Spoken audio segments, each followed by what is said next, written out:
Chants of Chastanet must go were once again heard in the southern town of Vieux Fort on Saturday, June 27, 2020, 2 weeks after the first controversial outing led to the arrest of talk show host Christopher Hunt.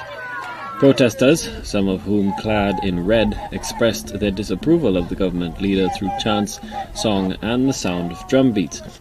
It was a far cry from the scene which greeted them earlier in the day, as the police blocked off the Vieux Fort promenade ahead of the originally planned walkthrough, a move that irked Deputy Chair of the St. Lucia Labour Party, Cyril Saltibus. I am disappointed in a lot of things. I'm disappointed that when I woke up this morning, I got a message that there were cones across the promenade in anticipation of a proposed drive-through or walkabout by the citizens of Vieux Fort South. The police should never find themselves in a position where you're intimidating people. If somebody breaks the law, you charge them. If they do something illegal, you charge them, but you block the road for no reason. Then the crowd is going to warm up and do something that they're not even supposed to do. In other words, they may just create that event that you don't want at all by intimidating them that way. So it saddens me that the freedom of the people has been impeded a little bit, and it's time we give a lot of thought to those kind of things before we do them.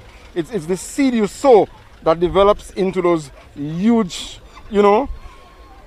big wars in the world sometimes. The Commissioner of Police, in a letter dated June 26, 2020, informed organisers that his office was in no position to authorise the event, given the COVID-19 state of emergency restrictions on mass gatherings.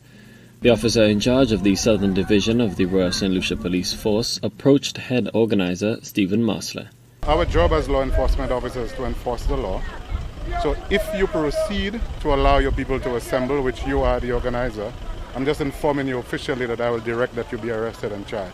Maybe not today, but sometime post today, we will arrest and charge you. So I'm telling you that very early, before the event. We do not want any confrontation. I am not going to push for any confrontation. But if you were to go to the event, you or every other organizer. What's the event? Whatever event you applied for today. So persons are not allowed to walk through their community? I never said that. Well, that's what we are doing. I never said that's that. The intention here. But at some point in time, you all will gather, right? No, we have no intention to gather. Okay. People will be dispersed in a social, observing the social distancing protocol. You seem to be a very reasonable fella, so I hope whatever you do on the ground will be quite reasonable also. Yeah, we intend to be. We intend to observe the COVID protocol. The senior police officer reiterated that the law enforcement presence was to keep the peace and uphold the law. What the letter did not allow has been abolished. Okay. But like I'm telling you, by the time your people get on the ground, that may be something different. So like I said, I'm talking to you now. Since you're the organizer, you can inform them, you can notify them, you can take whatever action you think is necessary. We have informed the persons that we will be observing the COVID social distancing protocol. Which persons the people of the community that we have invited. You have invited? Yeah. Okay. But so, we have no assurances how many will show up. Okay, sir. Well, we will be on the ground.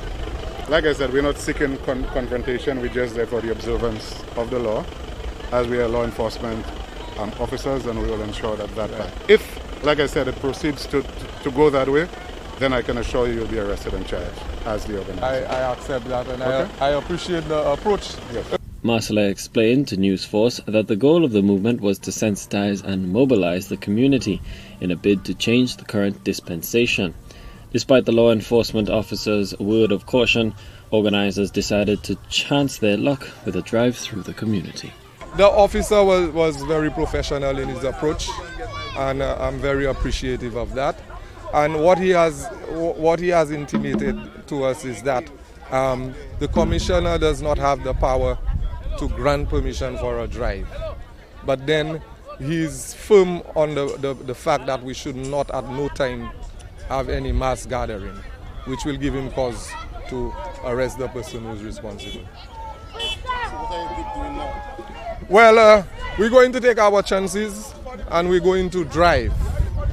We're going to drive, and we're asking our drivers to be cooperative. Do not disturb the traffic, do not disturb the public peace, and we're going to have a peaceful drive within our community. We said that since the drive-through wasn't allowed, is there anything that would prevent us from walking, through our community as residents of Vieux Fort? But of course, when we arrived here today, we saw, the police in very large numbers, many police vehicles and many police officers out there, waiting. And there was some discussion with the police. And so what I thought came out of it is that we can drive our vehicles. There's nothing that can stop us from driving our vehicles.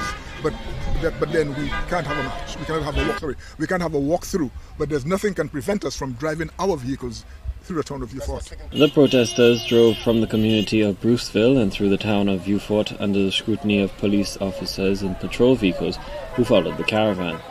Although more subdued than the previous activity, the common refrain was the same, the clear and distinct slogan of Chastanet must go. Colby DeVoe, HTS News Force.